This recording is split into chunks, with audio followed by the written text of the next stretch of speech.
Priority will be given to low and middle income earners, civil servants, and Nigerians in diaspora.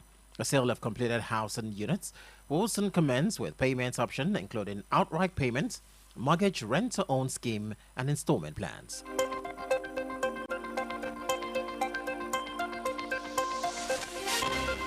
The detained leader of the proscribed indigenous people of Biafra, IPOB, Nnamdi Kanu, this morning failed to open his defense in his ongoing terrorism trial before the Federal High Court in Abuja. Kanu told the court that he could not proceed with his defense because he had not been given access to his case file. He explained that without reviewing the documents, he was unable to properly prepare for his defense. The development came after Kanu dismissed his legal team, led by former Attorney General of the Federation, Kanu Agabi, and requested a short adjournment to allow him time to get ready. Justice Omotosho then adjourned the case till October 27 for the defendants to open his defense, warning that the 6 days granted Kanu to conduct his defense, which began on October 23, would not be extended.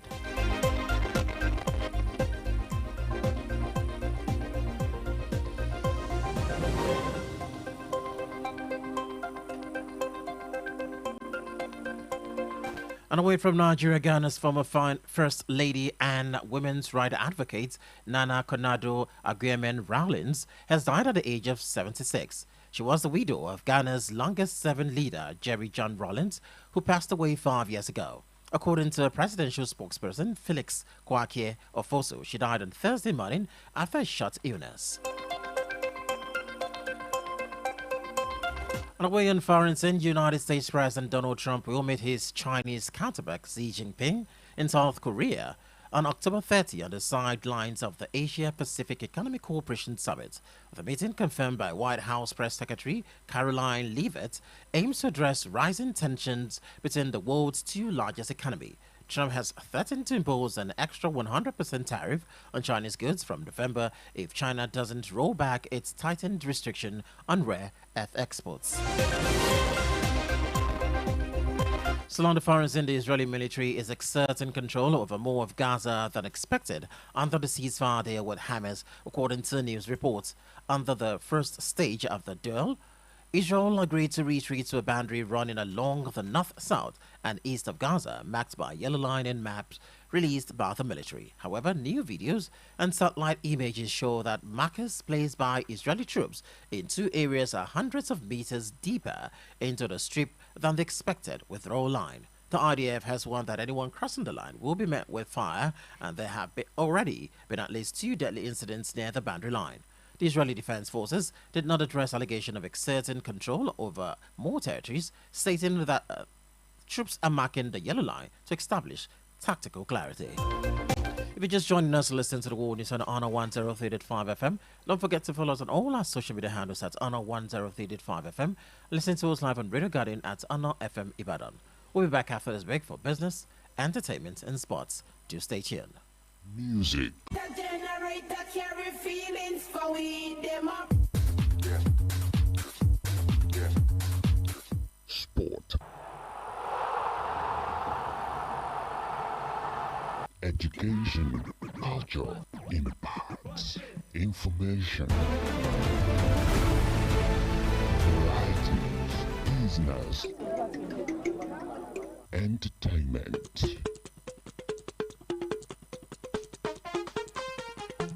We have you covered on a 103.5 FM. Your integrated station.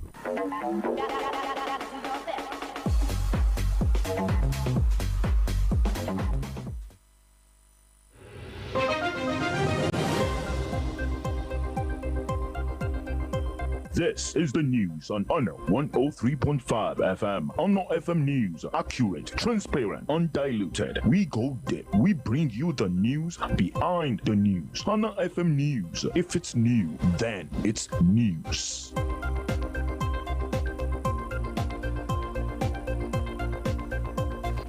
If you're just joining us, welcome. It is the World News on Honor 103.5 FM. Let's now hit the business desk where the Central Bank of Nigeria and the Bank of Angola have signed a memorandum of understanding to exchange technical assistance aimed at strengthening financial sector regulation in both countries. The agreement was signed at the 2025 International Monetary Fund and World Bank annual meeting held in Washington, D.C. Under the new partnership, both central banks will collaborate in key areas such as payments, clearing, and settlement systems managing, as well as financial sector development. The initiative is expected to promote stronger regulatory framework and deepen financial cooperation between the two nations. CBN Governor Laimi Cardoso, who signed the deal on behalf of Nigeria and his Angolan counterpart, Manuel Antonio Tiago Diaz, said the MOU aligns with Africa's broader goals of economic integration and financial stability.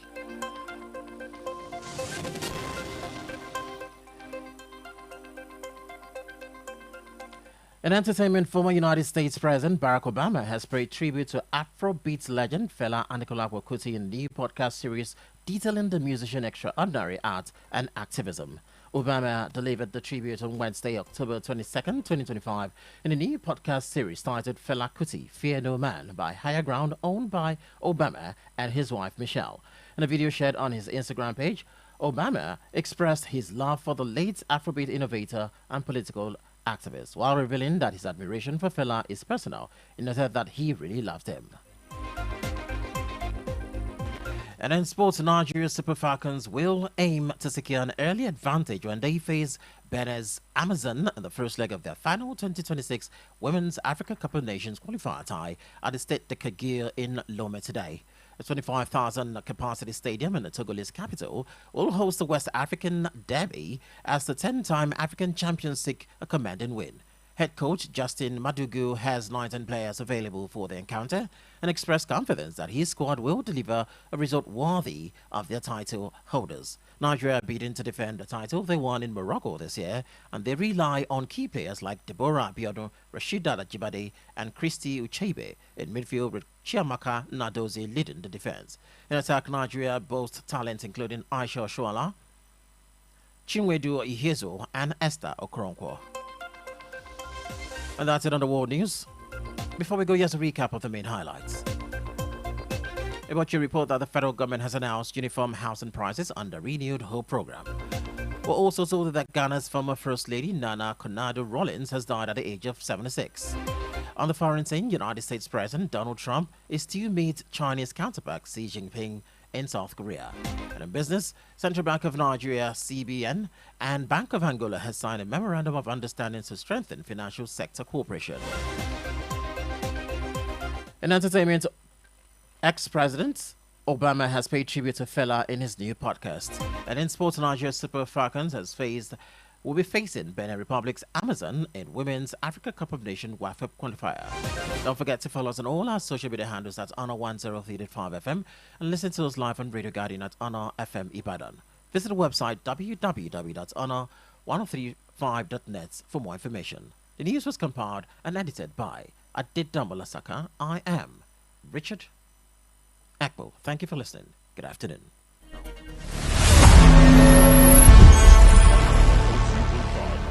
Honor and integrity. Our watchword.